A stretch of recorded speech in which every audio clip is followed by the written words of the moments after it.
Inoi tātou. Tū mai I runga. Tū mai Tawa mai I raro. Tu tawa mai I roto, tu tawa mai I waho, Kia tau mai te Māori tū, te Māori ora, ki te katoa, haumi e, hui e, tai ki e. Thank you. We have an apology from Councillor Wright, as everybody else is here. So have a mover, please. Mawson and Simpson. Thank you. All those in favour, please say aye. Aye. Carried. We now have any conflicts of interest. Conflicts of interest. We have a public forum with 2 speakers. I'd just like to remind you that we are live and this will be played on our Facebook page. So you're under scrutiny. So the first person will be Pauline, please. You have 10 minutes. The bell will ring at 9, and then it'll double ring at 10. I like a warning. So I like to know I've got 1 minute left to go. All right, well, I'll jump straight into it. Pauline, pull that microphone closer to you. They're a bit temperamental. Good. I'll try not to shout into it. Thank you so much for allowing me this time to speak this morning.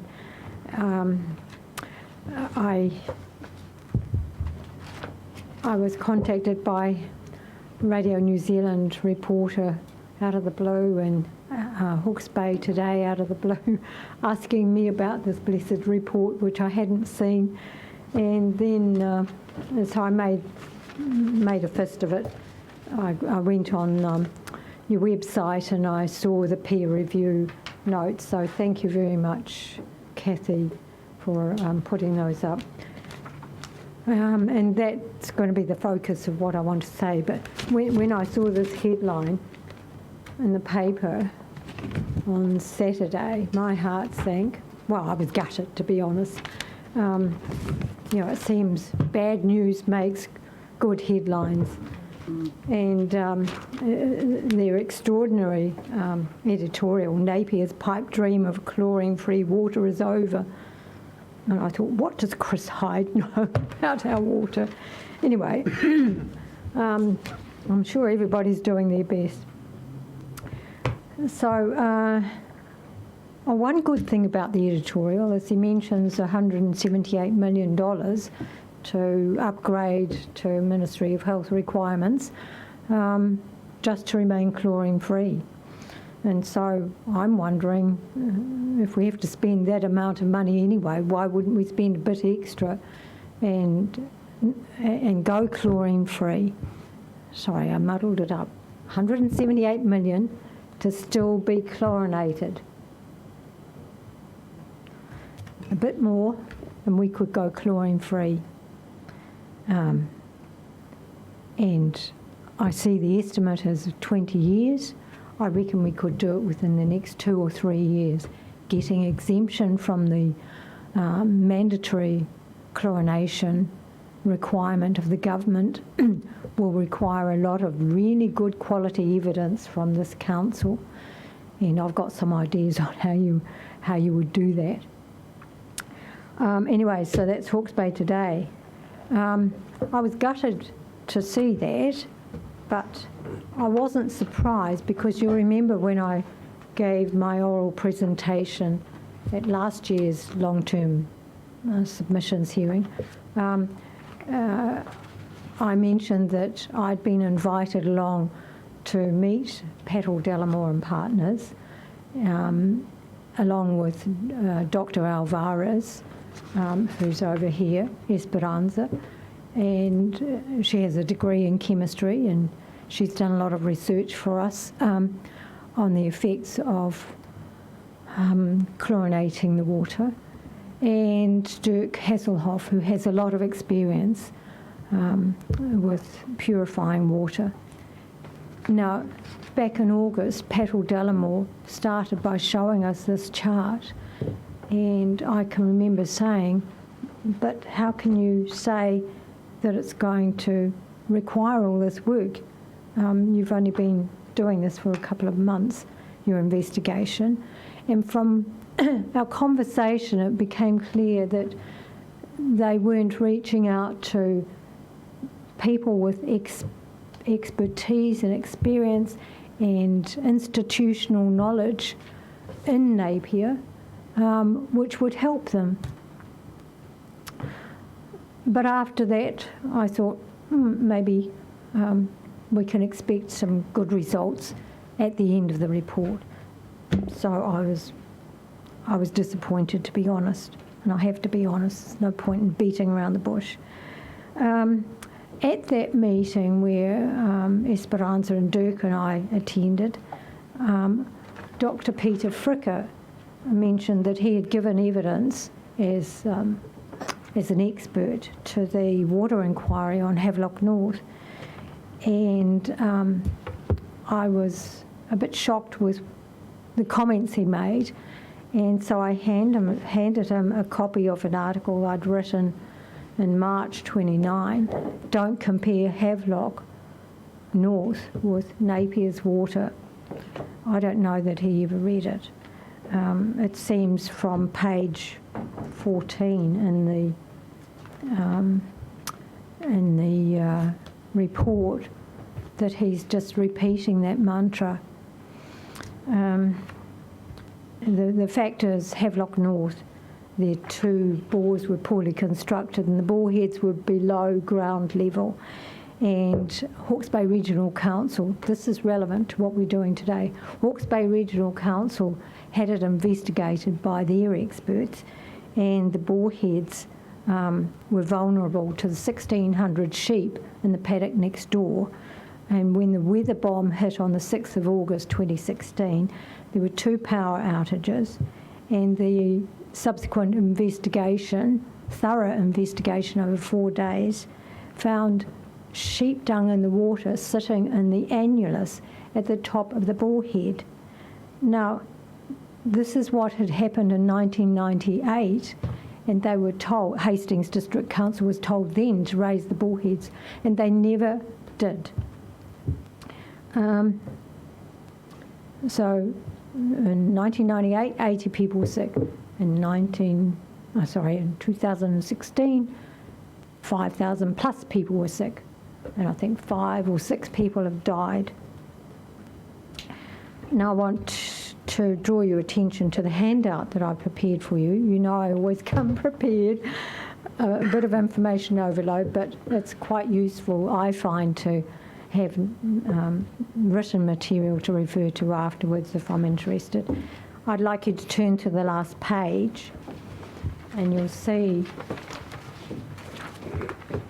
on the very last page I've included Appendix G from the non-chlorination case studies which GHD did for Christchurch City Council in 2018. Now across the top I've put that note quoting page 14, I think, is it? Yep. Of the report, the comment by Peter Fricker. And you'll see I've highlighted from Appendix G, which is pulling Dutch scientists have pulled together all the research which was available in 2012 and concluded that chlorine treatment is ineffective, and those 2 pages explain why.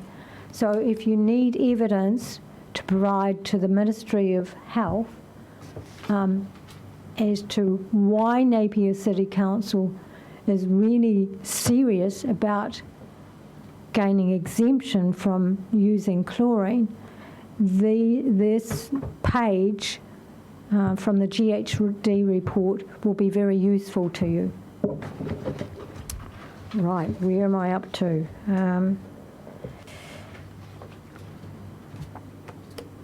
Unfortunately, chlorine's been promoted for almost 100 years as a silver bullet, and I suspect that the Ministry of Health boffins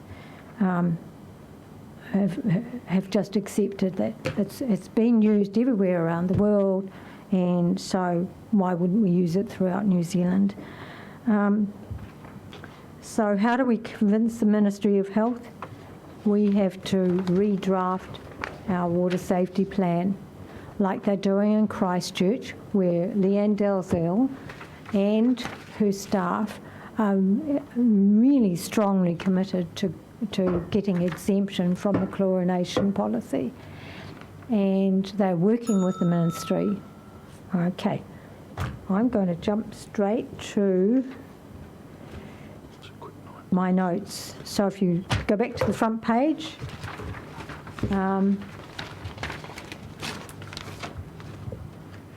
number 5. So based on the notes that are in the agenda from the peer reviewer, Paddle Delamore have presented an extensive program of work which may prove to be irrelevant to Napier's exemption. The peer review states that the pipe renewal program may not be required. The peer review highlights the fact that Paddle Delamore's estimates of 30% water leakage is likely overstated. I understand from John Kingsford, thank you John, that Napier City Council is onto the issue with regard to the discoloured water and is it's going to get on and start drilling bores in the right places. So the Ministry of Health need to see the evidence that Napier City Council can safely provide a chlorine-free system. Let's do it. And I have an example of using the leak detection program if you want to hear a bit more about that. But I'll just pause for breath and a wee sip of, I hope it's unchlorinated water. Thank you. Thanks, Pauline. Is there any pressing questions? Staff will comment on what Pauline has said, so unless there's any pressing questions, we'll keep moving on. But Deputy Mayor Brosnan. Thank you, Mr. Chair. Firstly, thank you, Pauline, for your unwavering and always professional engagement with us on this topic. It's much appreciated.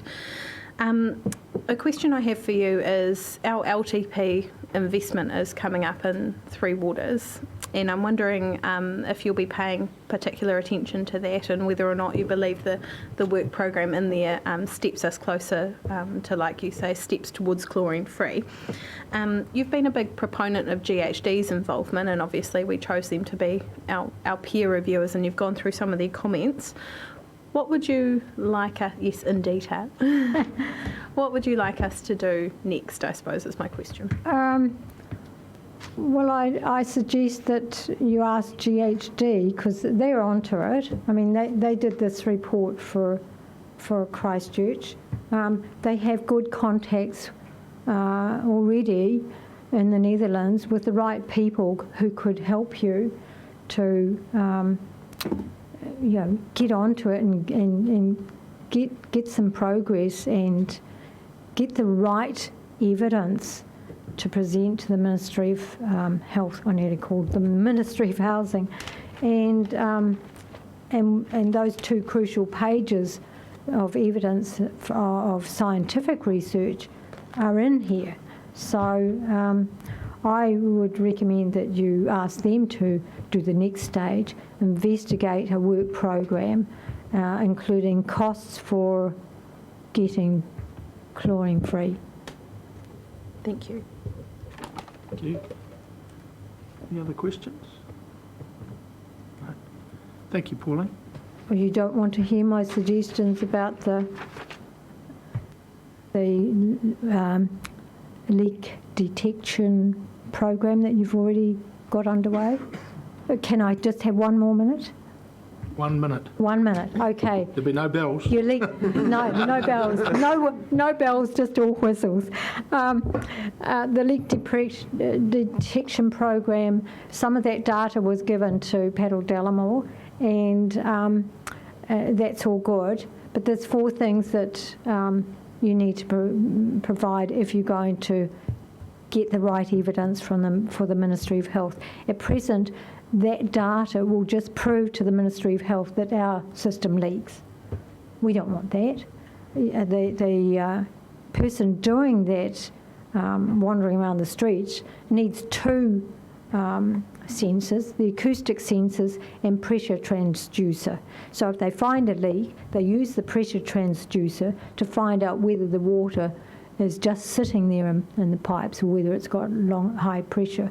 If it's just sitting there, you've got a problem, you need to dig, and your guys at the depot know how to do it carefully, and collect a water sample that gets tested for E. coli to see if there is in fact a problem there, and test the water temperature. So those 4 things will give you the evidence that you will need to convince the government that you know what you're doing and we deserve exemption. Thank you. Thank you. It's a very good minute. I hope it's in the minutes. Thank you very much. Diane.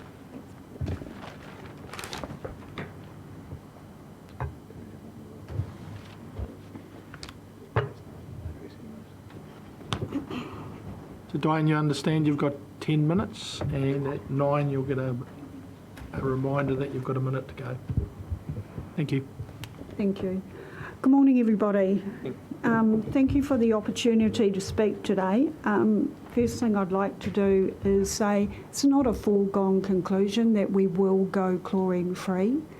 It's up to the council and the public to make that decision. From there, as outlined in the review before you, there are 3 points that have been put forward for consideration.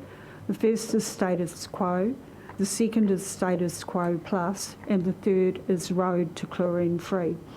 The decision on whether or not to go chlorine-free and which, if any option we choose to get there, will be made by the council in consultation with the Napier community. The review before you clearly outlines the issues, concerns and options for the way forward. In my opinion, there are some key points that need to be highlighted. Option 1, status quo. We need to complete this work in order to comply with the New Zealand drinking water standards and our own water safety plan. The estimated costs will be dependent on what is found about the state of the network once the work starts. Given that we don't yet know the number of pipes that will need replacing and exactly where the leaks are, an estimate is a very good place to start. The time frame to complete this work is also largely dependent on what work needs to be done and where. The key thing to remember here is that the work needs to be done and there is no way around it. Regardless of whether the decision is to go chlorine-free or not, the work needs to be done in order to provide Napier residents with clean and safe drinking water. The next point is dirty water issues. Dirty water issues are being addressed by the council. They already have a plan of work in place to develop new bore sites along with their existing maintenance program and have additional treatment options available to them if required. Despite some people's opinion to the contrary, the council is concerned about the dirty water and it has been working hard to find a solution. The next point is the new Water Services Bill of 2020 and the new Drinking Water Authority will have an impact on whether Napier can go chlorine-free, if that is the outcome of the consultation. Once Council complete the work in option 1 status quo, they will be able to work together with the Drinking Water Authority to develop a roadmap and possible plan to move the city forward. The next point I would like to highlight is how are we as the community going to pay for it? I believe that a combination of water meters and rates increases is the only way. For years, maintenance work has been deferred by the council largely because ratepayers have not wanted a rates increase full stop. Napier is not alone. Throughout New Zealand, there are many examples of water infrastructure that desperately needs replacing. Ratepayers need to understand that nothing lasts forever and it costs money to replace infrastructure. Research shows that in areas where water meters have been introduced, water consumption is reduced by as much as 40%, which can only be a good thing given climate change and water restrictions as a result of reduced rainfall within the region. The next point, should we go chlorine-free? If as a community we decide to go chlorine-free, we have to accept that there will be an additional cost. It is not a simple case of turning off the chlorine and returning to the situation we had prior to the Havelock North incident. If we have learnt nothing from that incident and COVID-19, it has to be that all lives matter. To simply turn off the chlorine is to put members of the community at risk of illness or death. If we simply turn the chlorine off and someone gets sick, and God help us, they die, who is responsible? Is it the council or is it the community who insisted on going chlorine-free? It is time to put all our personal bias to one side. We need to review the options, focusing on what we need to do, how we are going to pay for it, and if it is the right decision to go chlorine-free. All members of the community need to take an interest in this review and the consultation process. Council needs to make sure that everybody understands what needs to be done and why. And we as a community need to participate and engage in the consultation process so that all views are considered, not just those who can yell louder than the rest of us. We need to get this right, guys.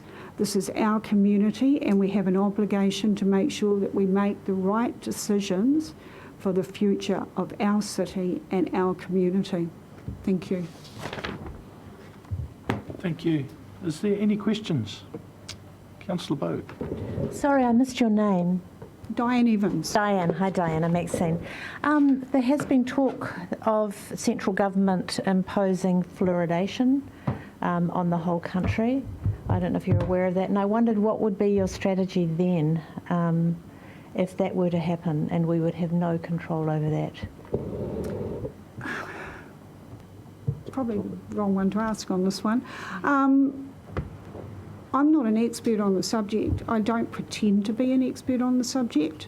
And so I think it's really important that options of whether or not we put fluorine in the drinking water or whether we have chlorine in the drinking water are made by people who actually know what they're talking about. It's not my choice to choose to have fluorine or not in the drinking water. There's a reason why it's there. They have the data, they are the scientists, they are the specialists. For goodness sake, listen to what they're saying. Thank you. Any other questions? Thank you, Diane. Thank you. Very good.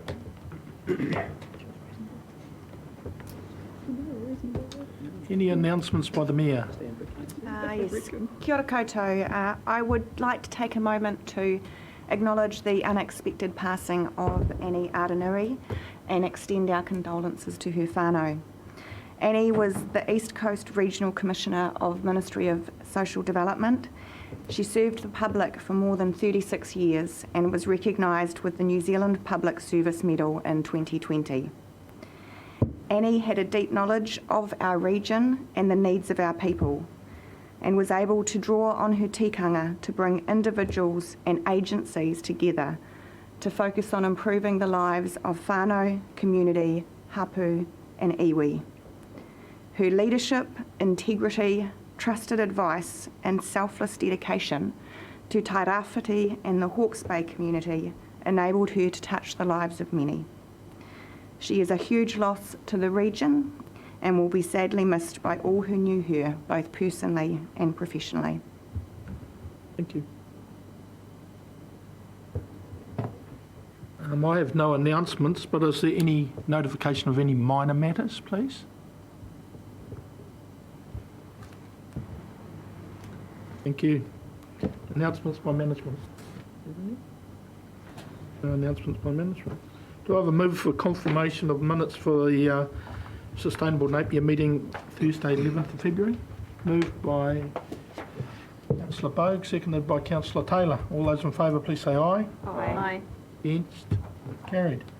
So the first item we'll deal with is item 2, which is the chlorine-free review, simply because we have staff here and just to flow on from our presentations we have. So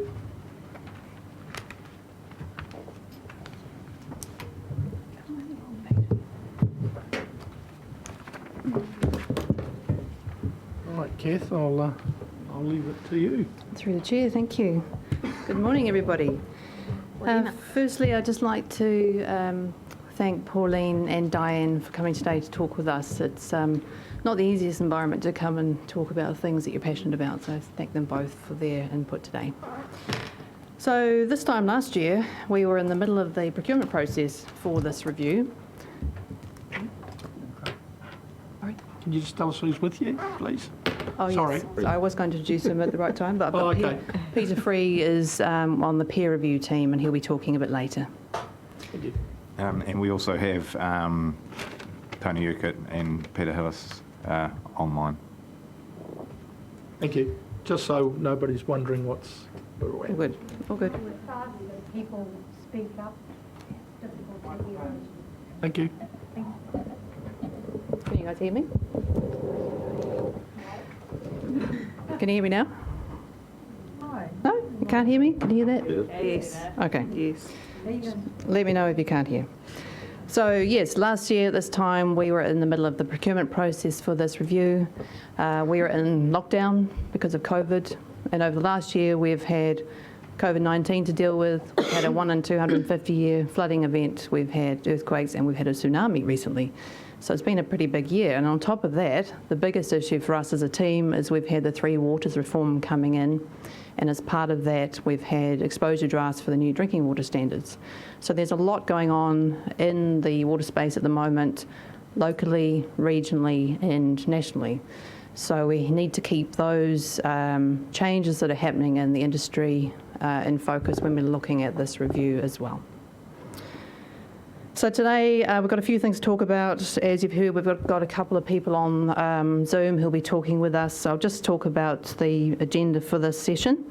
So first off, I'll talk about the process that was undertaken to appoint the review team, the outputs that were required for this review.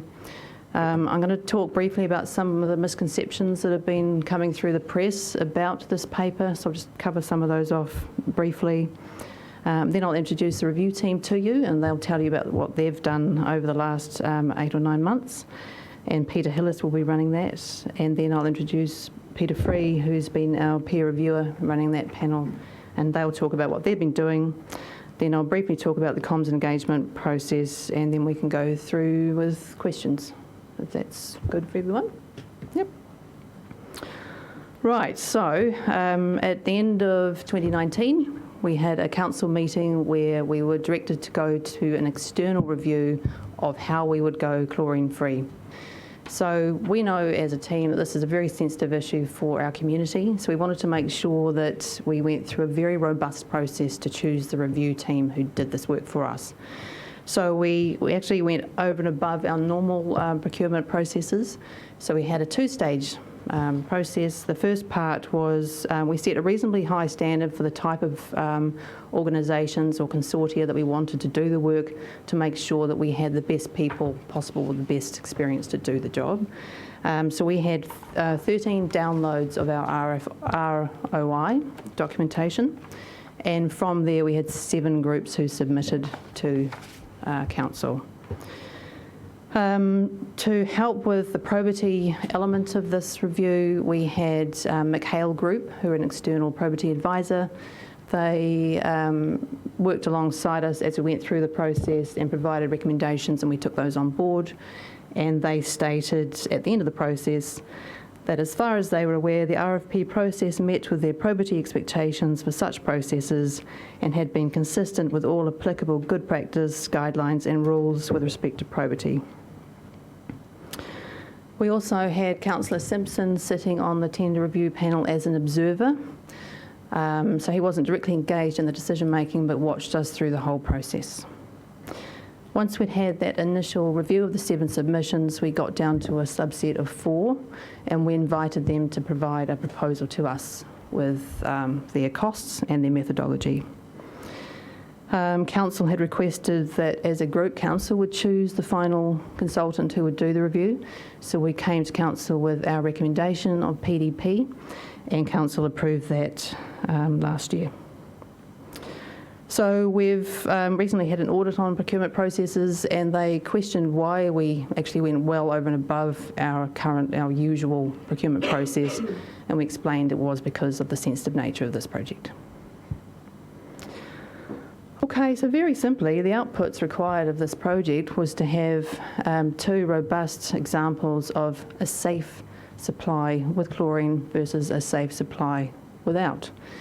And both options had to be at a level that would be accepted through our Taumata Arawai, so our new regulator. So just very briefly, to remind people, we've got this 3 Waters reform at the moment, and we've got the Water Services Bill going through.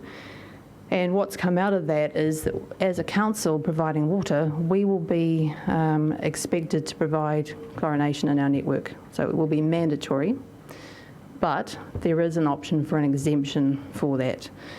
So the focus of this review was, given that there hasn't been any information given to us on how we would be able to get an exemption, was to look at what would be the best option and the way that we would most likely get an exemption from having chlorine. So that was the overarching view of this review and what we were looking to achieve.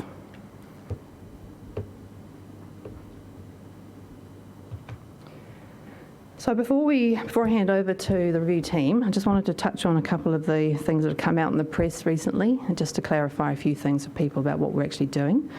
So there was a statement that fixing Napier's water woes would cost $300 million. That's not correct. So yes, we do have dirty water issues, but those are being dealt with separately. We have some funding at the moment from central government, and we've got a water improvement quality project that we're working on that is specifically designed to reduce our reliance on bores with high manganese levels. We have the Napier Parklands controlled water area that's due to be completed end of April. So that means that those people who've been most badly affected by dirty water will have water from the Taradale bores. They'll be confined so we can peg that mini network and make sure that basically those dirty water issues are reduced significantly, if not removed. We've also got a number of water quality monitoring and flow measurement projects that will be happening this year under the 3 Waters reform work as well.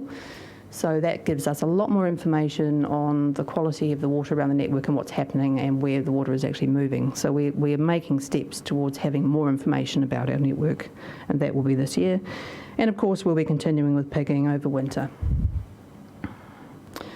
It's probably worth noting that before chlorine, Napier did have dirty water issues, and all water networks at some point have dirty water issues. So it's not going to go away completely, but it will be massively reduced by the work that we're doing.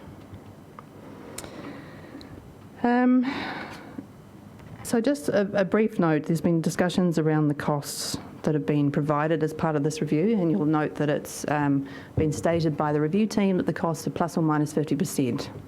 So I'd just like to state that all 4 consultants who put forward submissions in the last part of the procurement process, all 4 noted that due to the amount of money available, the $200,000, this was a high-level project and costs would be in the realm of plus or minus 50%. So that is normal for this kind of level of review, and you won't know exact costs until you actually have a scope and a design, and you can go to a QS to get that priced. So this is normal. We weren't asking for exact numbers, we were asking for comparative numbers because we wanted to compare chlorine with chlorine-free and understand the difference between the two and the impact. So in our master plan that we've done recently, we have, and a lot of that work is actually in our next 10-year plan, we have a plan to take what we currently have, which is an outdated water network that was built decades ago, to provide something that's going to last us for the next 50 years. It's a modern, resilient, compliant network that we're designing. It's work that we have to do, and we have to do it regardless of whether we go chlorine-free or not. So the 178 million in the first part, the status quo of the review, that's CapEx and OpEx. So that's taking us from the situation we have at the moment to a really future-proof, resilient network that will be compliant. Yes, it will have chlorine, but the chlorine costs as a part of that total package are tiny. And even if we go chlorine-free, we will still need to use chlorine occasionally. In Holland, they use chlorine. We need it. So it's nothing we were doing in the next 10 years or so will preclude us from going chlorine-free. And in fact, it supports us on that journey.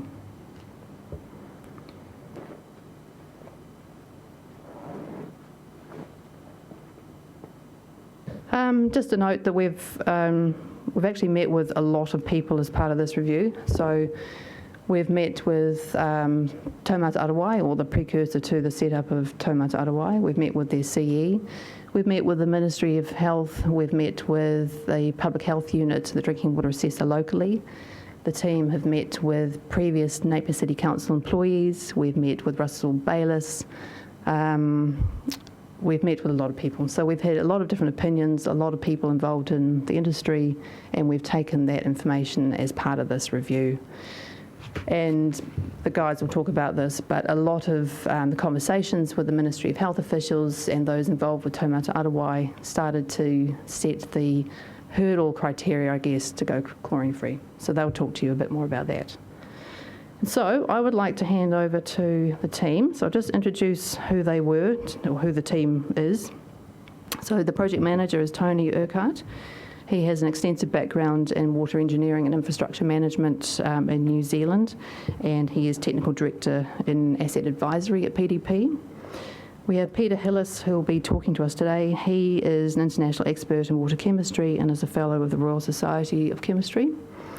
Professor Colin Fricker, hopefully he's asleep right now rather than watching this, but he's in the UK, so he won't be joining us. He's a microbiologist, a fellow of the Royal Society of Biology, a fellow of the Royal Society of Public Health, and has a PhD in microbiology, and was the scientific advisor on the Havelock North inquiry. And he also has a very good understanding of the New Zealand regulatory context and water safety plans. Hilary Luff is the Technical Director for Water Services at PDP, and she provided all the information and analysis on the source water in Napier. Jan-Peter van der Hoek, he's a Professor of Drinking Water Engineering at Delft University and is head of the Strategic Centre of Waternet, Amsterdam's water supplier, supplying 1.2 million people with chlorine-free water. And there were a few other people, but they were the key players involved in the review. So as you can see, a lot of very clever people with wide-ranging expertise in the delivery and management of water networks, both with chlorine and without, and all across the world. So on that note, Peter Hillis, would you mind taking over and telling us about the review that you undertook? Yeah, so you want me to turn my video on? Yep. Yeah. Okay. Well, good morning, everybody, and thanks for the opportunity to talk with you today. I would dearly have loved to have been there in person today to meet you all, as it would have been throughout the project, but unfortunately, circumstances don't allow that. I just wanted to start off really by restating what the purpose of the project was, and it really was to provide Napier City Council with an understanding of what it would take and what it would cost to move to a safe chlorine-free water supply, and to compare this with a safe chlorine-based system. And I think, as Kath has just mentioned, in doing that, we put together what we thought was a pretty strong team with world-renowned expertise. As Kath mentioned, Professor Colin Fricker and Professor Jan-Peter van der Hoek, both with extensive experience in chlorinated and non-chlorinated systems. Further, the work has been peer-reviewed by GHD, and you'll hear from Peter Free later. But I think in general, there's broad alignment with all the experts engaged in the project about the overall roadmap approach. And as with any group of engineers, experts and scientists, there will be some differences of opinion, but I think there's a broad agreement in the overall approach to how we move to a chlorine-free system in Napier. I think it's become apparent pretty much that we all understand we can't just turn the chlorine off. It's not an option the council can entertain under the current regulatory framework, and Kath has alluded to that as well. And that the new water bill clearly states that residual disinfectant is a requirement, and moving away from that to a chlorine-free requires the CEO of the Taumata Arawai to grant an exemption. And once that sort of became apparent through the process, it really became our task to find the most likely and cost-effective route to submitting a successful exemption application. And in arriving at that roadmap that we presented in the report, I think as Kath again said, we spoke to many stakeholders. And in particular, we spoke to representatives of the Ministry of Health who were part of the Taumata Arawai Establishment Unit in the Department of Internal Affairs. And really this then started to influence options and outcomes. I think the report outlines the 12 options that we looked at, covering both chlorine and chlorine-free options and point of use. We used a sort of multi-criteria comparative analysis to rank the options, but really once the discussions with the TA became clearer, it was apparent there was some real hurdle criteria in order for them to grant an exemption based on current science and current knowledge. And that was really ensuring that not only was the water supply safe from the ground water, it was well treated, but that the custody of that water quality throughout the system was maintained such that any deterioration was well understood and wouldn't pose a threat to public health. And the way that's achieved generally in chlorine-free systems throughout the world is by having good control and operation of your network and getting leakage levels down to around 5% or below. So once that hurdle criteria was established, and that became apparent that in order to get the exemption, you have to meet those two criteria and demonstrate to the Taumata Arawai successful operation of your network, then that really narrowed our options down to 4. I mean, there was an additional option that was suggested by the council, and it was evaluated, and it had some merits, and what was proposed in terms of the acoustic sensing and other matters were already part of options. So it was really what became a sub-option of the main 4 options. So once we got down to 4 options, we then excluded the point of use option because it became apparent that the ongoing cost of ownership, the ongoing maintenance of 25,000 point of use small treatment plants of properties, replacement parts of UV bulbs and filters, plus it didn't get away from the fact that we needed to do the status quo upstream investment as well. And I guess you'd also question the long-term sustainability and also the ongoing operational and environmental costs of that solution. And then once we sort of got into developing those other 3 options, it really became clear that it wasn't just chlorine or chlorine-free. It wasn't a side-by-side comparison, but more trying to define a roadmap which made sure that the majority of investment decisions were aligned with a long-term strategy. And that strategy had to meet a couple of things. Primarily that the council met its obligations under the law, really, under the water bill.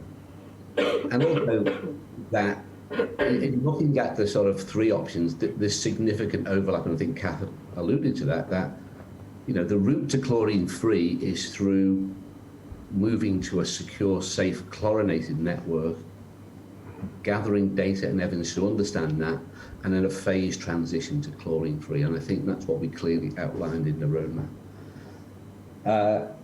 And I think what I guess we need to understand and make the point is that the majority of the investment is in the below-ground infrastructure, and that is renewing pipes, pumping stations, and installation of appropriate pressure sensing and flow monitoring within the system. That allows you to move to that position where you've got a water system and network that you fully understand and can operate safely and successfully. I think just to put the point that, again, this is a strategy project, it's not a design project, and in any strategy project there always is elasticity in the cost estimates. I think Kath gave a pretty good summary of that. The other thing to sort of recognise is there are gaps in the knowledge, and I think we're quite clear in the report that there are knowledge gaps and data gaps as well. And with that, you have to make assumptions, and generally the assumptions that we've made have been in line with some data that we've had, but some extrapolation of that, and an element of some conservative nature with some assumptions. But as the council and Kath's team continues to do work, more data and more evidence will be produced such that we will not be relying on those assumptions. And those assumptions can be then turned into real data and information which will impact the long-term implementation of the project. And I think in the report we've tried to highlight what that although we've said it's a 20-year strategy, that again there's a plus or minus there depending on the information collected. So if we find that leakage rates are less and there's less pipework to replace, then achieving chlorine-free can happen sooner. Corresponding to that, if we find that there's more leakage and there's more pipes to replace, then it could take longer. Just want to move on to a couple of specific issues that have been raised, and I think Kath touched on these.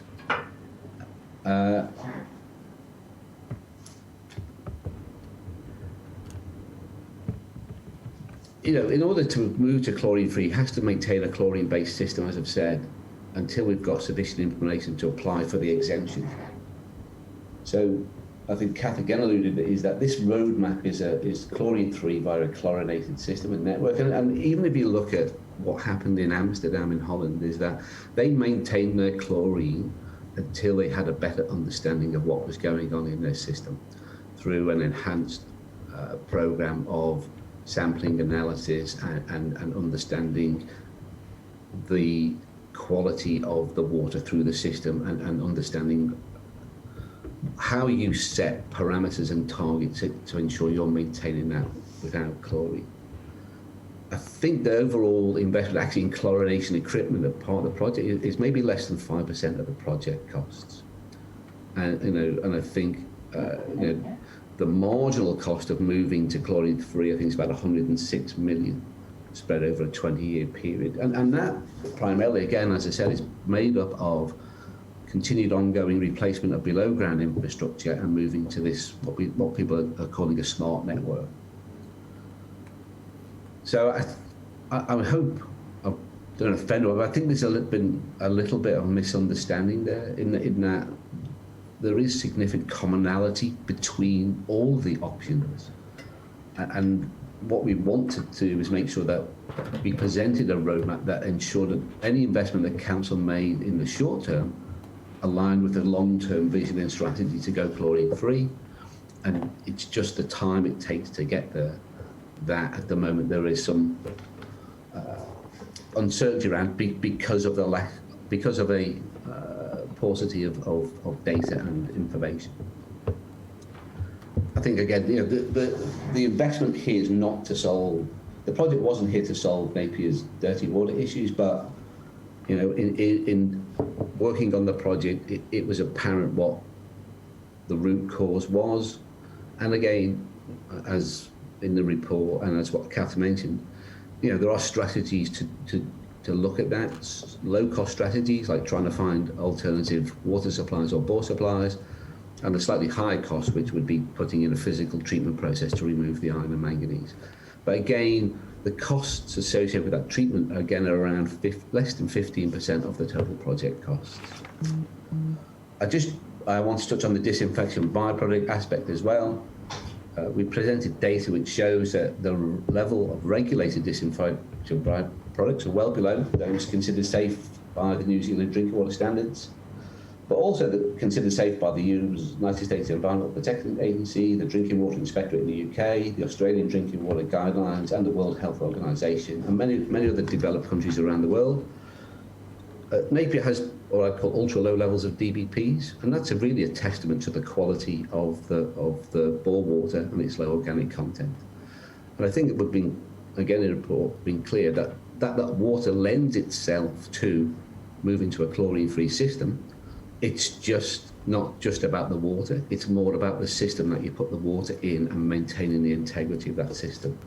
And so we've not gone down the path of recommended expensive treatment-based processing.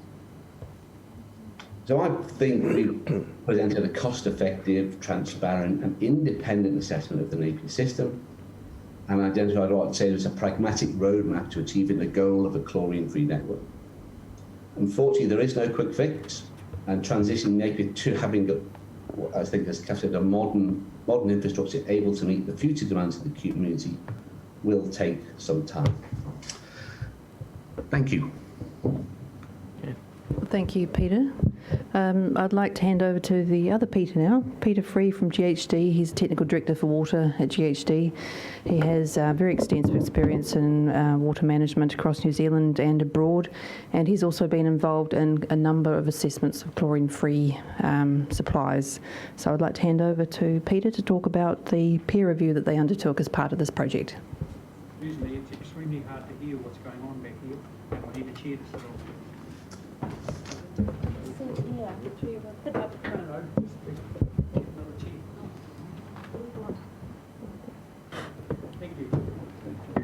Good morning, everybody. Hopefully, I'll speak a little bit louder and hopefully everybody at the back can hear me well. It's just a couple of... How's that? That's better. It's better. Okay. Just a couple of points I really wanted to state right at the beginning. We had a small team, myself and a colleague from our Christchurch office, a Dutch engineering company that are well regarded in Europe, Royal Haskoning, and a person who's just recently retired from Avedis, which is the Netherlands' second largest water company. He was their water quality manager for more than a decade. So the first things we wanted to say is this was a very collaborative review. We like to do peer reviews in that way. We like to bounce ideas around, as any engineers and scientists do. And we, as Peter's already said, there is always difference of opinion. And we work through those, I think, pretty well. And I think we've got a report that reads pretty well from our point of view. The second point I wanted to put across is it's definitely possible to do a chlorine-free system, but it will take a lot of work. And I might just talk to Pauline's comment that she made earlier. We certainly did do some work with Christchurch, quite a bit of work, and also with Selwyn District around about the same time. Our views are changing a little bit now that Te Mata ROI is starting to show us a bit more about how much rigour is going to be required to get to that point. Otherwise, just say, I guess there's sort of 4 steps around this, and there's around knowing your supply, and in particular, in your case, this is supply of water, the source water.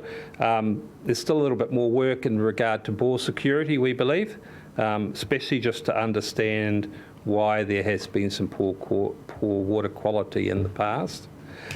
You need to know your network, and everybody's talked here about that high non-revenue water percentage. We think it could be a little bit different. It might be a little bit less, although it could be the 30%. That would be very high. And it just needs work to hone that down. It is quite important because it does directly relate to how much money you're going to have to spend to get to chlorine-free, or even just to get to a very good quality network with chlorine. You need to know where you're going, and obviously that's around that leakage target, and also it's a mindset shift for everybody working in the water industry in New Zealand, but and everybody here as well. We really need to think of water like a food product, essentially, just like a food product that you might manufacture in a factory. So a lot of rigour in regard to producing that product. And lastly, you need to know how you're going to get there. And that's very much around how much you're going to have to do to your network. And as Peter said, it's mostly underground. And that comes back down to, so what sort of leakage levels you've actually got and what you need to do to get those down to a figure around the 5%. There's a bit of debate around that, but I guess once you've gone through the journey of understanding your network a little bit more, you'll be able to settle that down and get that final renewal program sorted, so you know exactly how much you're going to be spending, or pretty close. So that's pretty much all I'd like to talk about today. Thank you, Peter. So just to finalise before we go to questions, part of the paper that was put forward, we've submitted a very high-level comms and engagement plan. So essentially we've got 4 parts to that. We're looking at community-wide engagement between March and July. So we're looking at having a Facebook Live session, potentially a guest lecture with the review panel for those who'd like to get a little bit more into the detail. A community meeting, we've obviously got the long-term plan consultation, and then we're also using the website and social media. For the stakeholders who are involved in the review and other key stakeholders, we'll be sending a copy of the report and the peer review report to them so that they have that information. Obviously, we've put out a media release already, and we have having this session. From a Māori engagement perspective, we still need to commission a cultural assessment of the options in the report, and we also need to take this to the Māori Committee and Mana Whenua entities, and that will be, we're working on that at the moment. So that is us. I'd like to hand over to you guys to ask any questions of me or the team. Mia. Through the chair. Kath, you mentioned in your presentation that part of the Three Waters reform work you're doing is looking at where water is moving. Can you just explain that a little bit more, what that's actually? Sure. So at the moment we've got a network where we have 7 bores that feed directly into the network, and the water just goes where the demand is. So we have no control over how water is moving through the network. So the longer term plan would be to have the 2 bore fields with treatment plants pumping directly to reservoirs, and then that's gravity feeding the whole network. And we're also looking at having mini networks or controlled water areas across the city to help us with leakage. But the particular project I was telling you about is we're putting in things called wet boards into the network, so on reservoirs and within the network, and that helps us to understand water quality at different points in the network, and that helps us to know where our main issues are with water quality and how we can start resolving those. But they're all sort of key steps that lead into a bigger picture of having better control of the network. Thank you. So just following on from that, so that is primarily around monitoring the water quality. It doesn't actually monitor the water pressure at different parts of the network? No, I don't believe the wet boards monitor pressure. When we get the DMAs set up, we'll have a whole lot more monitoring. We'll understand pressure and flow and leakage, but that's a longer term process to do that across the whole network. Okay. And sorry, one more following on from that, which I guess is for Kath and Peter, you may like to have some input in this as well. I would be keen to sort of hear your thoughts on the use of pressure transducers as a part of our leak detection program, and also following on from that, the checking of temperature where there are areas identified that there may be leaks or lower pressure. I'm going to pass it over to Peter. Yeah, I think certainly, again, part of any modern network should have, particularly trying to achieve low levels of leakage, then less. Sorry, was that Peter me or Peter Free? Sorry, Peter Hillis, it was meant to be Peter Free. But carry on. Carry on, yeah. Oh, right, sorry, yeah. So, yeah, certainly, and I think the smart network approach that we talk about in the report really does use pressure transducers as part of that, and flow meters. Not so much temperature. It really comes down to what temperature will tell us in terms of of ingress and whether it's specifically sensitive enough. But something to consider, undoubtedly. But I think the wet boards, depending what they measure, could quite easily measure temperature if they're measuring things like electrical conductivity or pH, which have inbuilt temperature sensors in. But certainly pressure and flow generally are the two major measures that really are there to sort of look at when systems are operating under situations whereby they will be prone to ingress from leakage, and also helping to identify when leaks actually occur as well. Maybe I'll just follow on just quickly from there. So, yeah, I basically agree with what Peter's saying. In New Zealand's case, the old Waitakere City probably was the leader in that. They pushed their leakage down to, at that time, around about 7%. And they were by far the leaders in New Zealand. They pushed it down below what we call economic level leakage, so what it actually costs for the water lost as such. And they used pressure sensors throughout their network, and they were monitoring those continuously, and they could tell. I've certainly seen the system, and they could tell overnight, literally, if a leak started within their network in one part, and then they could send their crews out with acoustic monitoring and go and actually find that leak. It was very costly at that time, so yeah, and that was probably put in around 16, 17 years ago. Yeah. And so just to clarify, so these pressure sensors, are they something slightly different to pressure transducers? Are they something that are permanently in the network, whereas transducers are something that you use as part of a detection program? Just, yeah. They probably work better if they are permanently within the network. It all depends on how your network's configured. They had, what Kath was saying, a lot of DMAs, the little district metering areas, and those district metering areas had a pressure transducer on every one, so they could monitor continuously what was happening, and if they started to see losses, then they would jump onto them. Thank you. Councillor Tuppeny. Thank you. Through you, Mr. Chair. My question is nice and easy, I hope. So we had some public contribute to the meeting this morning, outlining from their perspective what a time frame might look like. One of the figures that was placed out was a 2-year time frame. But what I'm reading in the report and what I'm seeing around our national activity is that a 2-year time frame would be outside of our ability to deliver. And so I'm wondering what would be a more realistic time frame. You've indicated already around about 10 years, and Peter indicated that this is a strategy focused sort of collaboration. So could we are you able to help me find a better understanding of what is the expectation of our community around 2 years, based on whatever information we have, and the indications that you as a collective have put in the report?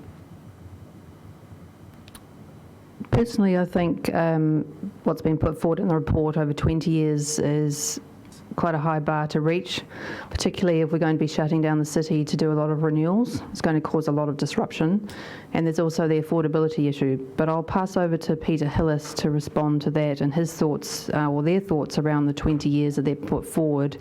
And perhaps, Peter, if you talk about the 2 or 3 years that was brought up this morning and your thoughts on that one. Sure. This all comes down to the evidence you have to provide the TA how to gain an exemption. And at the moment, if the position is it's 5% leakage. Now, as the work is undertaken to establish more accurately what that number is, then that will determine how you get to 5% leakage. And I think we were, looking at replacing, between 1.5 and 3% of the network per annum. And those numbers are quite challenging. They don't sound a lot, but they're quite challenging to achieve, particularly physically and actually getting the work done, but also, as Kath mentioned, from the disruption. But if you ask me, my view is that being optimistic, maybe 10 years, and part of that is that, and I think Peter Free alluded to this, is that the 5% at the moment is a target, and there's more science and more evidence to be collected. That means that number could be 10%, for example, or 7%. And I think what we're recommending is collecting information which shows that the water quality in the system is being maintained, and trying to correlate that with the amount of leakage and potential ingress in. And at the moment, the consensus globally is that's about 5% leakage. And that's where that number and that target comes from, because that's what countries like Holland and Denmark trying to achieve, and Germany, and countries that are either moving towards chlorine, that's the target that they're aiming for. So it really depends on establishing your starting point, the rate at which you can replace the pipework and reduce that leakage to get to a position whereby you've got a strong and robust case to present to the Parramatta ROI, which will be around showing A, you're in control of your network and you're operating it and maintaining it effectively, and they'll want evidence of that, and B, that you're maintaining water quality and you're able to demonstrate that, and C, that from a risk perspective, you fully understand the amount of leakage you have and the impact that has on them. And if you don't have the evidence, then at the moment they'll set that benchmark at 5%. So, you know, I think if we start at 30%, it's going to take you a longer time. If you start at 20% leakage, it'll take you a shorter time. And I think the work that Kath's team will do in the next few months will give a better understanding of that. But certainly 2 to 3 years, I would think it would be highly unlikely in being able to get an exemption from the Parramatta ROI, based on our understanding of their current position. So all we're doing, just to be clear, all we're doing is applying what advice we've been given by your health and water regulator, applying it to the Napier system, and saying, well, in order to do that in a manner that A, you can afford, and B, is practical, then this is how long it will take. Does that help answer your question? Absolutely, thank you. Thank you. Thank you. Deputy Mayor Brosnan. Thank you, Mr. Chair. I've got a few questions, if you wouldn't mind indulging me. The first is a two-part one, and I think it leads on nicely from the Tomato ROI conversation. So I understand it's obviously a key piece of input into this work, what an exemption would look like, and as we see in the report, that seems to be sort of some kind of unstructured, discretionary, possible tick, if you're lucky, situation, which I don't think is probably going to be good enough for the country moving forward personally. But I suppose my question for us is our journey from where we are now to the money we're going to spend in our infrastructure over a proposed 10-year plan, is that journey an important consideration, possibly, in asking for an exemption to show where we've come from and where we get to at the end of that? And the second part of that question is, are we adequately investing in setting that baseline now in the work we're doing? Through the Chair. Probably something to also add on top of that is we've got new drinking water standards coming in, and there's an expectation that we will meet those by July next year. So where we've gone to with our long-term plan is to actually look at a slightly longer road to meeting compliance, so that we've got a long-term view rather than just putting temporary or quick fixes onto the network to meet our compliance. So I think there's actually a lot of work that we need to concentrate on over the next few years, which is getting our network up to standard to meet compliance. And that work won't be wasted regardless of which way we go. I've forgotten the second part of your question, sorry. Do we adequately understand our baseline, if showing the journey is important?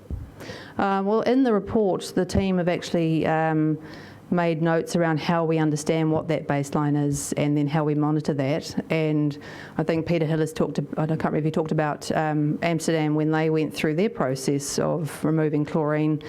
They made sure they had established that baseline, and then they gradually removed the chlorine and then tested and understood and then removed more chlorine. And so they went through quite a protracted process before they felt comfortable to fully remove it. But it's worth noting that their network was in a lot better condition than ours when they started that process, so we've got a bit of catching up to do to start with. So I read that part of the report, and I saw there wasn't necessarily recommendations for us in how we changed the way that we were monitoring to meet that baseline. Do you as a team have a good understanding of that? No, that's another piece of work that we'll need to do. So the report is the first start in looking at a monitoring program, and we would need to engage someone to assist us to develop a monitoring program, particularly with the new drinking water standards coming in. But we also need to put some equipment into the network to assist with that. So there's quite a bit of work tied in with that piece. Thank you. Through you, Mr. Chair. Another question I had, and Peter, this may come over to you, but I suppose looking really carefully at the peer review information, because that's obviously our check on the report, and I found a decided lack of information in the paper on the peer review. I think in page 165 we've got what looks like maybe 6 or so PowerPoint slides presentation. Is there more to the peer review than what's in our current papers? Yes, there's a peer review paper, document, that has been produced by GHD. That's just going through its final review, and then we'll come to, I need to give it to John and Napier. So that when we send out information to our stakeholders, we're going to put the peer review paper with the review paper. There's nothing separate in the report because I guess because it was a collaborative process, a lot of the points that were brought up by GHD were actually addressed in the report.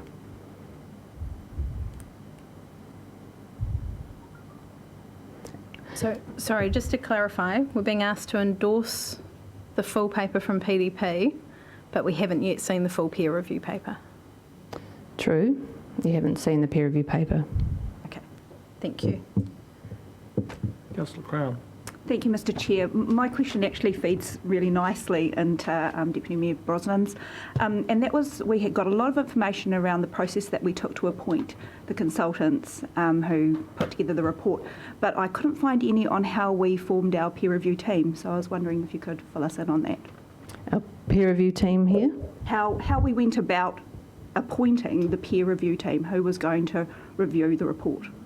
Sure. So initially we looked at the group that came in second as part of the initial review. Of the 4, they weren't available to do the work. So we made the decision to go with GHD given their local experience and because there is a local, I can't think of the word, interest in the work that GHD's done in Christchurch.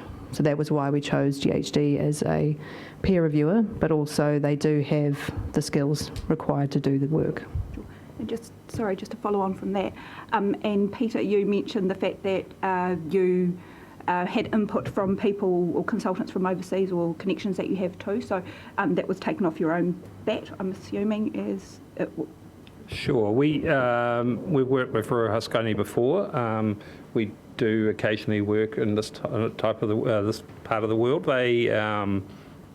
They generally don't work in New Zealand. They haven't got an office here, but we value their skills, so we partner up with people occasionally from other sides of the world. Right. Thank you. Councillor Boog. Okay. Question through you, Mr. Chair. Whoopsie. I just wanted to ask for comment on something which one of the submitters said on their report, and I think quite a bit of it has been covered.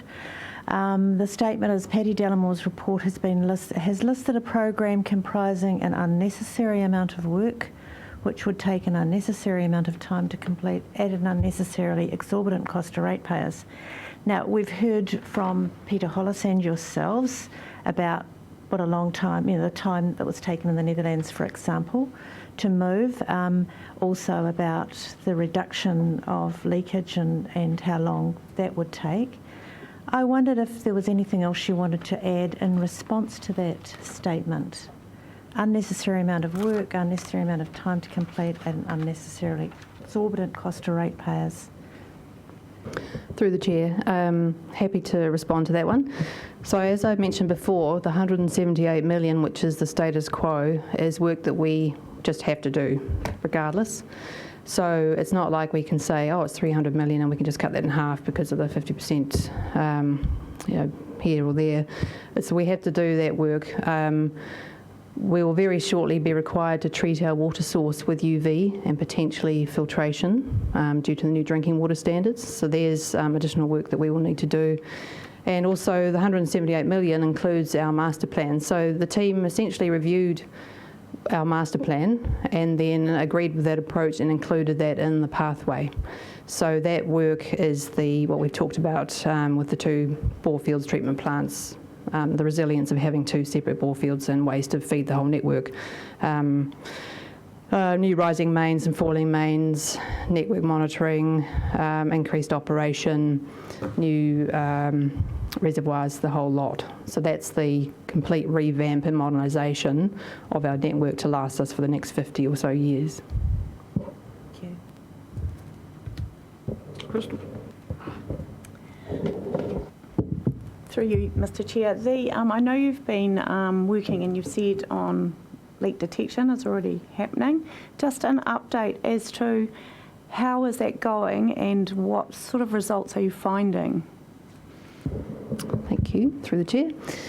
So we have a 3-year program of leak detection that we've started with. So we've done the first year of that. And the results of that, so that was largely done in West Shore and Bayview, and the results of that, now don't quote me on this, I think we found about 67 leaks or something like that. Where we found leaks in hydrants and the team were able to close the hydrants, that was done, but we do have a list of leak repairs that we would need to get onto. So though that initial work was used to reassess what our potential non-revenue water and therefore leakage rates might be, and that's what we've been discussing with that information might actually be lower because those areas are older, so we may actually naturally have more leaks in that area. The next stage is this financial year is to do another part of the city, and then by the 3rd year the whole city will have had its first go of leak detection.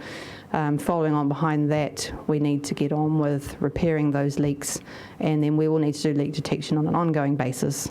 But once we get our mini networks or controlled water areas up and running, as we sort of alluded to with Eco Water in the Waitakere City, we'll be able to get a really good idea of where our biggest problems are with leakage, and we'll be able to monitor those and address those, so it'll be a lot more targeted. So we're essentially aware of the starting point, and by next year we will have done the whole city, or had the first run of the whole city. Deputy Mayor Brosnan, you had a question? Sorry, just a follow-on question from my last line of questioning around the peer review. Do we have a time frame for when that report is due to be finalised? This week. Thank you. Wise.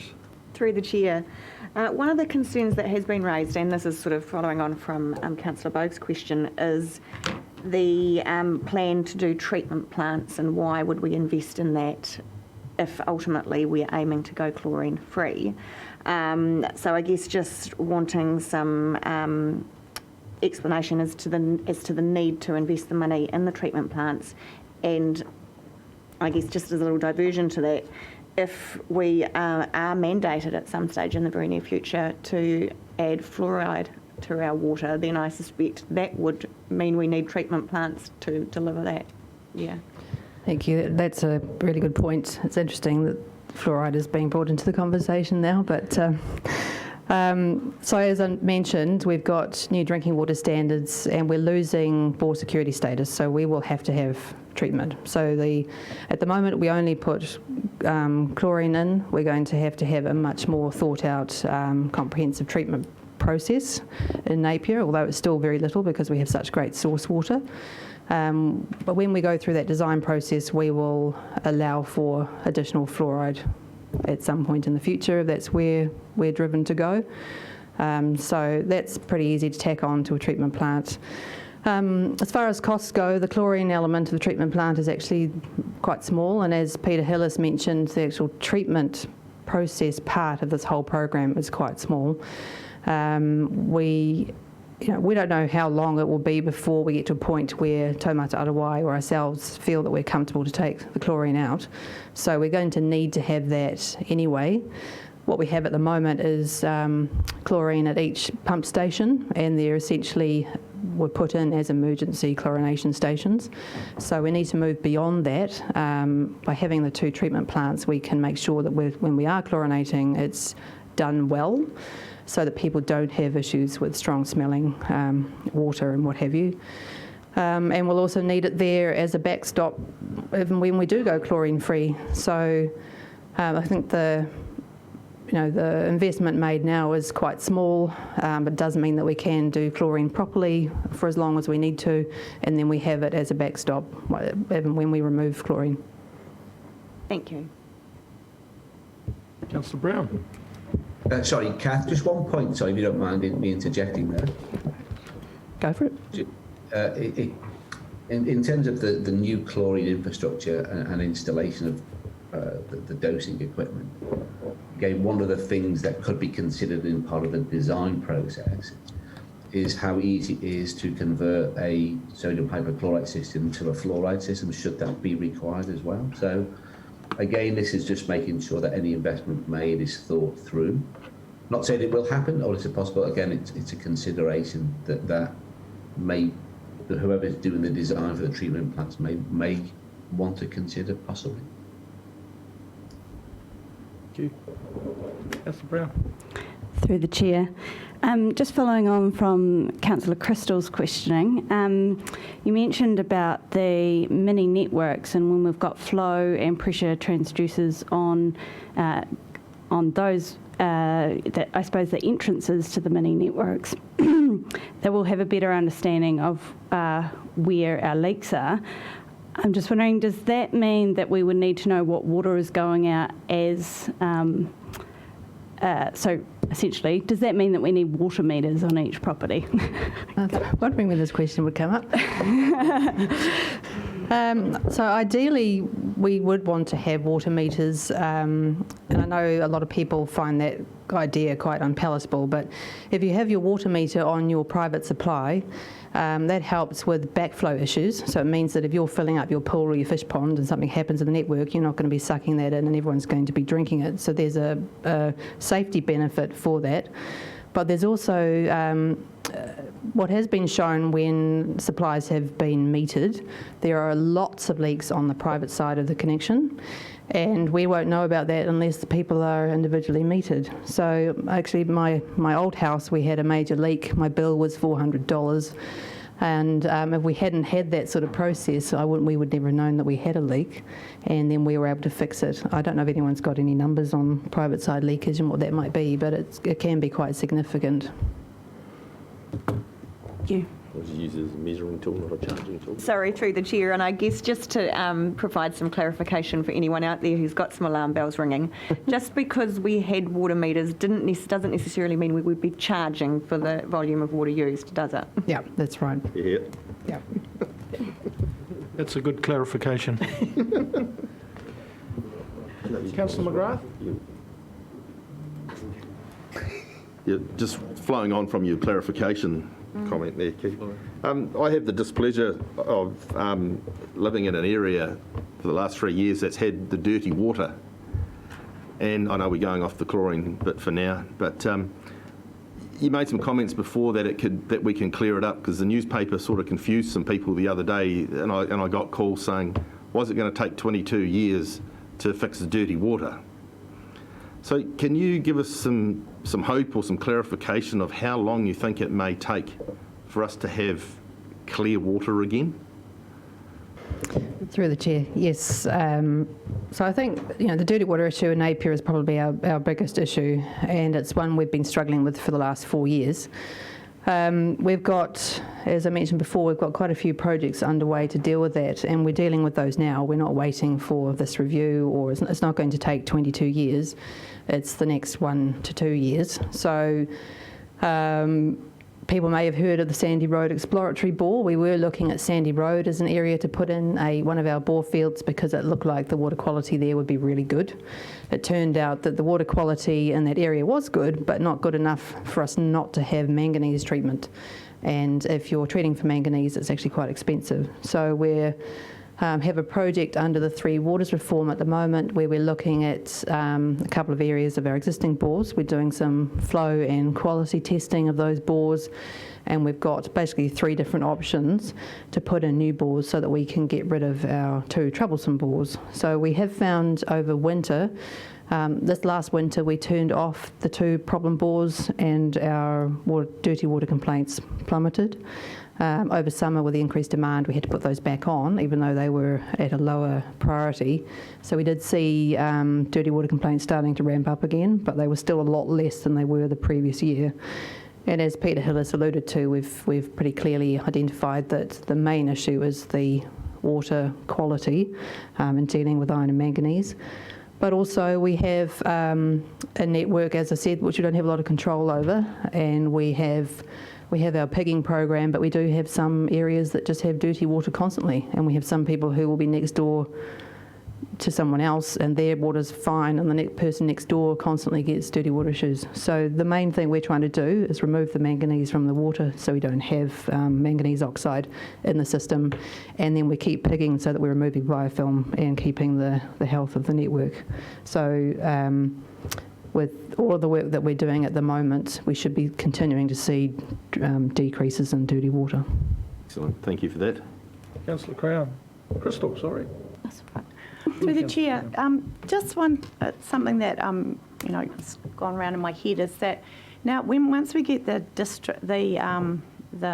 metering areas, the mini networks, and the 2 treatment stations, the 2 sort of mains to reservoir. Is it possible to do one area priority to the other and go chlorine-free in one area to prove it? For example, I know Taradale has the better water bores, and can we separate the city into the 2 areas and actually do it in stages and actually fix a whole lot in one area rather than going all around the city and basically over 20 years? Through the chair, that's a really good question. I hadn't really thought about it that way. So longer term, we are looking at delineating the network into two larger networks fed from their own bore fields and reservoirs, and that's largely for resilience. But there are still a lot of steps. We've got to find the good water source. We have to do testing, put in exploratory bores. Then we have to put in the bore field. We have to put in the treatment network. We have to put in the pipeline up to the reservoir. We have to put in the reservoirs. We have to get consents, and then we can delineate it. So there's still actually quite a long time frame before we get to the point where we could shut off half of the network. There's no reason once we have half of that, because I think we will end up with one half of the city being developed faster than the other. So potentially in the future you could have half of it moving ahead of the other half. But we need to find the water first and work out where our bore fields are going to be and move forward. Councillor Crown, you had another. Thank you, through the chair. You've alluded to the fact that the engagement plan at the moment is high level, but I do have some concerns around the level of detail in it, especially backed up by the misconceptions that we have had from the public and the reporting, etc. And I'm just wondering whether it would be more prudent for us to let this lie or to amend the resolution in order to get some more detail to make sure that we are prepared in what we're going out to the public with in regards to the engagement. One of the things that I found lacking was that I couldn't identify a clear purpose. It seemed quite ambiguous to me, and just trying to get a sense of understanding as to what our reason is for speaking to those particular groups in those particular ways, and I thought it would probably be more prudent for us to spend a bit more time on that. Through the chair, we've got a trial plan underway at the moment. We've had meetings this week to work through some of that. I'm happy to either bring something back or come to you directly, or I don't know how you'd like to proceed. I'm interested to hear what others think about that too and how they would feel. I've got to bear in mind this will be double debated, so it'll come back to full council. So just through you, Mr Chair, I want to support the comments from Councillor Crown, mostly because the water area is such a busy space. Outside of the schedule work we've got, at the beginning of this item we talked about Taumata Arawai, the significant changes to three waters, a whole lot of national policy standards coming out. We've got our community's intentions and aspirations, then we've got our focus around trying to build a practical solution. So this is a really, really busy space and can get really confusing given there are a number of parties putting information out in the public space.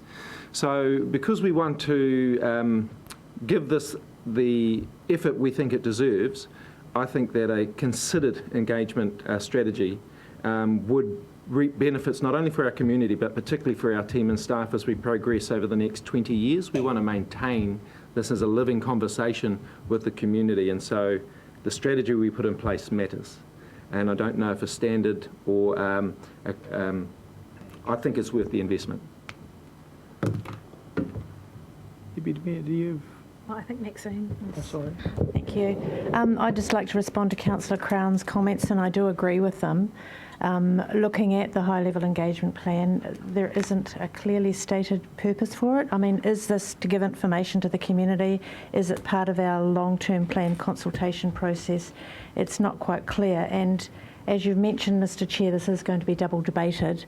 So when they took the time frame late March, we will not have double debated it until April, so I think we need to tie ho on this and get a bit more clarity as to what exactly the engagement is to achieve. Thank you.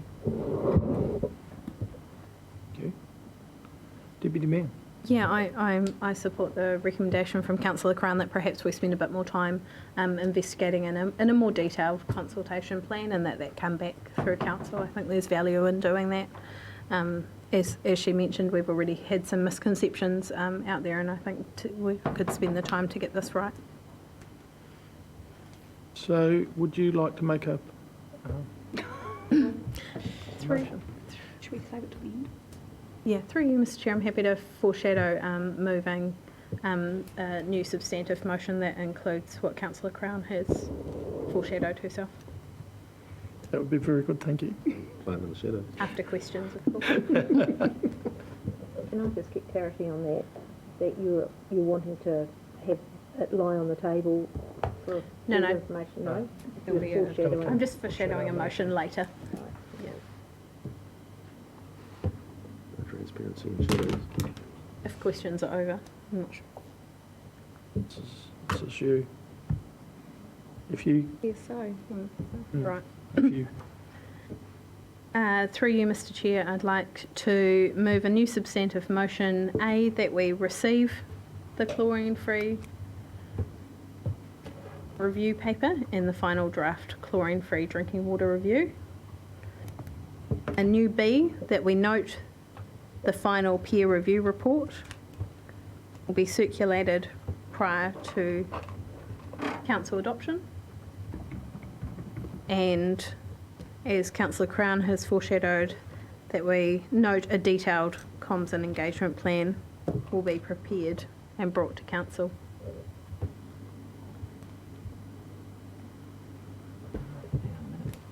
We'll put that up on the screen shortly. Not necessarily from council. This one.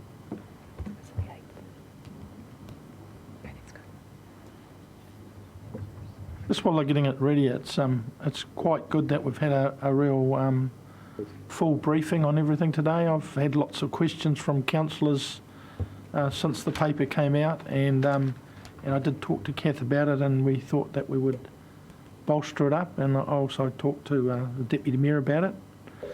And so that's it's been good today that we've given a good rundown, and it has opened up some areas that we just need a little bit of work done on.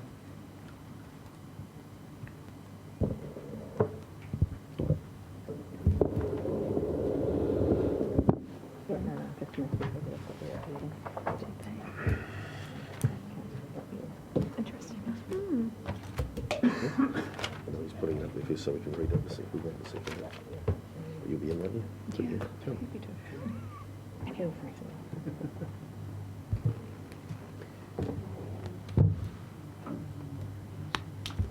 Mr Chair, could I ask a question of the panel?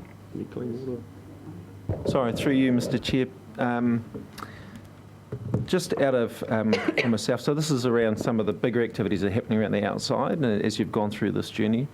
When we first had the requirements from the Havelock North report placed in front of Council some years ago, the Ministry of Health sat down with us and explained the implications of those decisions.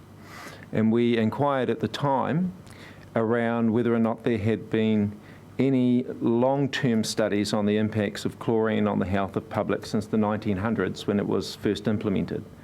The Health Department indicated that there weren't, and I was wondering, through a process of your study and work, have you found any long-term studies on the impacts of chlorine on health and well-being? I might just pass that to Peter Hillis and the work that he's done with Colin Fricke. I think that there's plenty of studies that have been done, whether it looks at empirical data, and like all studies, it's how you do the double-blind test, which is sort of the gold standard. So I don't really think there's a like-for-like, side-by-side, double-blind test study. I guess the only thing that we could say is that the advent of chlorine in the early 1900s, I think, has been described as one of the greatest contributions to public health and the elimination of disease worldwide. I think generally the health of the population over time is improving, as is life expectancy. This is just empirical data. And there are some studies that have been commissioned to look at incidences of disease in countries both with chlorine and without chlorine. But again, doesn't meet that gold standard of having a sort of blind test or a placebo. So there's not a definitive study, but there's plenty of studies and plenty of interested parties on both sides of the argument that are looking at the health impacts of lots of aspects of drinking water. So we can probably provide some, and I think there are some references in the document on some of the studies that look specifically at disinfection byproducts, for example. And I think that found in all the studies that they couldn't find a distinct correlation between disinfection byproducts and certain forms of cancer in communities. Just looking at incidence of cancer in communities over time, and actually I call these things the bigger health impacts are things like smoking and diet and other parts of our lifestyle, rather than the disinfection of water with chlorine. Sorry, Peter. So by extension, as the group or panel have gone through this comprehensive work, by extension, given that there seems to be some room for clarity in that argument, nationally and internationally, have you found all the necessary support and encouragement coming from the Ministry of Health with regards to their ability to input into this report? There were no issues, barriers, problems, subconscious agendas, but instead there was good, helpful collaboration from the Ministry of Health. Yeah, and we had open and honest discussions with them. Okay. I don't believe anybody is pushing an agenda other than the protection of the public health of the community. And I think that's the general consensus of all public health professionals involved in this, not just in New Zealand, but around the world. Thank you very much, It's Peter. nobody's interest not to have a healthy community and not to impose decisions on communities that would adversely affect their health. I don't think anybody does that consciously at all. Thank Fair you. enough. Thank you, Peter. Deputy Mayor, do you have a, do you want to? Yeah, I'm happy to speak to the motion. So you're going to move it? I don't have a seconder yet. I'll second. Have you moved? Are you moving it? Moving. Seconded by the Mayor. Perfect. Cool. So you speak on it. Thank you. I'll be really short. I think it's appropriate that the Mayor and I move and second this. I remember in 2019 when we adopted water as our number one priority, we proposed this report and I supported the procurement approach that our staff went through with the consultants, and I supported the peer review team appointment as well. So pending, obviously, reading that full peer review report, I accept the report, and I think that's our role, is to look at the evidence that we provided by our experts. I endorse the proposed methodology that our staff are working through in terms of the investment in our infrastructure. And because this is our number one priority, I believe, and because of all the issues we've had, I believe we have one of the best water infrastructure teams in the country. So I'm looking forward to our city's decisions through our LTP process and through when we bring the next stage of the chlorine-free decision to them. And I know personally that I'll be supporting, that next step of looking at removing the chlorine once we know what that costing looks like. And I do that personally because I strongly believe that ingesting and being in constant contact with a chemical like chlorine in the long term is not good for the health of our people. And as Peter has very, very aptly lastly said on screen there for us, there is a lack of long-term research into this space. So I speak in support of the recommendation, and I look forward to receiving that extra information. Kia ora. Mia, would you like to speak now, or I will hold. Hold. Yes. Is anyone would like to speak? Councillor Taylor. I speak in support of the recommendations as they've been put up there. I think the important thing from my point of view is we've been shown a roadmap of the options which we can now take to move to a chlorine-free delivery of drinking water. These options are clearly outlined in the long-term plan, and I endorse the comments of Diane Evans when she said this morning that it is the community who we need to consult with, and it will be the decision of council and the community what pathway we take. So I endorse those comments, Diane. And I think that with the fact that we have asked for a more detailed high-level communication and engagement plan, that will give us the opportunity to consult with our whole community and have the response from as many parties as we can possibly get. Thank you. Councillor Simpson. Yeah, through you, Mr Chair, I endorse the amendments to the recommendations. I had similar notes. But I just want to recognise, take this opportunity just to recognise the steadfast view of our staff that their role is to provide and continually improve the safety and the security of our water network. And they've worked consistently through that process. And I think the reports demonstrate that they have that long view, that it's not going to be a 5-minute fix, that it takes a long strategic view, and each step along the way needs to add value to where we've been and where we need to head. And I think we need to congratulate the staff for being very mindful of not taking shortcuts, but looking positively at the long-term view and how each step will progress us along the way without duplicated costs or wasted expenditure. So I think we need to congratulate the staff for their position there.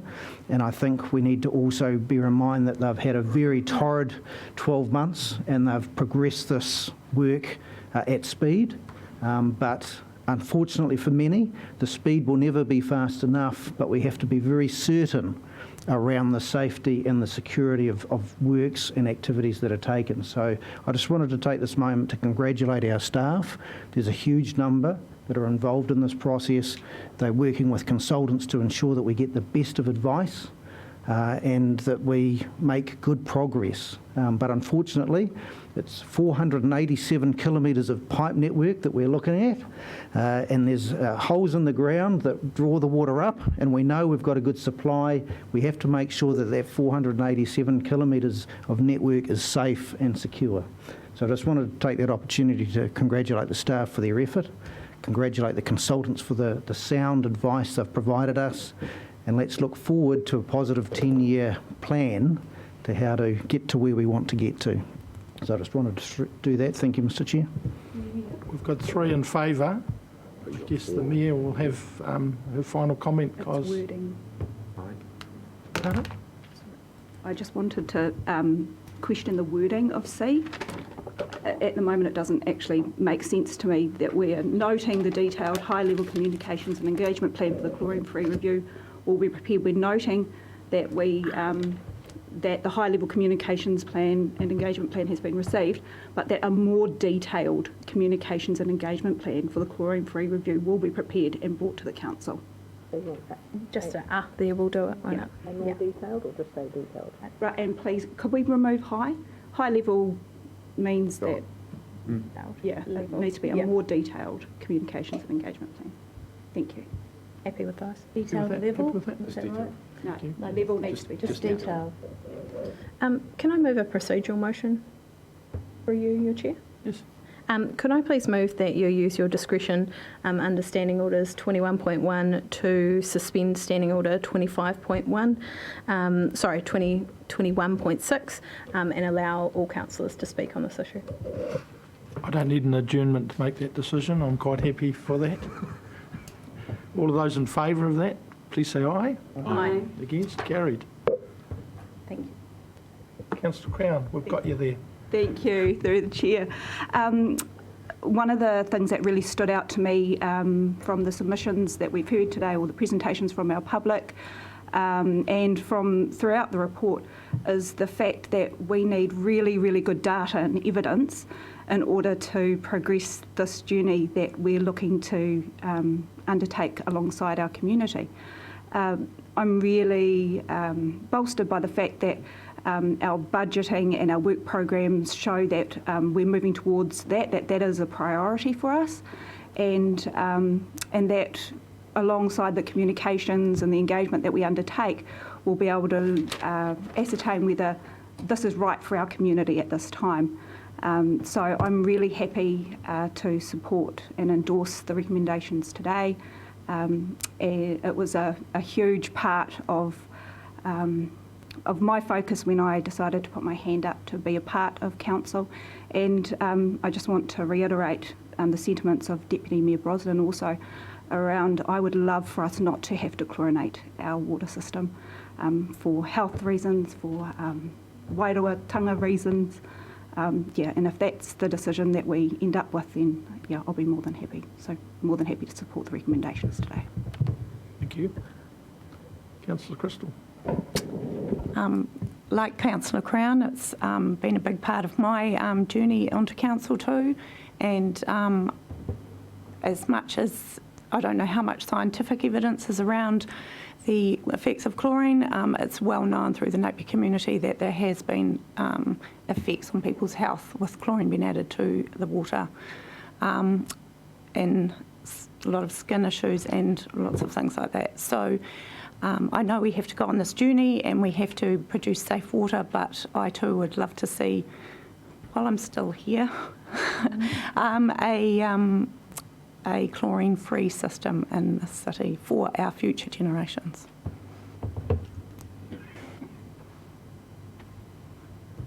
No others? Mayor. Firstly, I would like to say thank you very much to Kath and the two Peters for your time today. In light of some of the misreporting by the media, I thought it was really, really important that we did have an opportunity to provide some clarification and further information, both for councillors but also for our community. As other councillors have mentioned, I am looking forward to receiving further data as we progress with our work program to upgrade our water network, to both modernise it and also meet what appear to be at the moment ever-changing water regulations. The decision to move towards chlorine-free is one we absolutely need to make with our community, and this additional data will ensure we have the best information available to make an informed decision. I would also like to flag that we need to be very cognisant of the National Three Waters reform and the impact this may have on our future water program, including our ability to go chlorine-free. And I am committed to ensuring that we do not lose this ability should we no longer be responsible for the water service delivery in our community. So we're very much at the start of a journey, and from my perspective, it's vital that we take our community along with us every step of the way and ensure that we are keeping them up to date and informed with all the data that we're collecting, and in particular, what's happening also at a national level at the moment. Thank you. So I'll put the motion as up on, that's been put forward, and all those in favour, please say aye. Aye. Against? Carried. Thank you very much for Kath, Peter and everyone else involved. It's been a really thorough debate, and I think it's really good. Thank you. Thank you very much. Yes, Peter.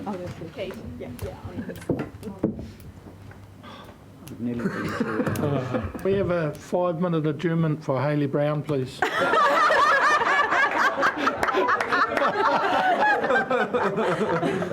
Go, Greg.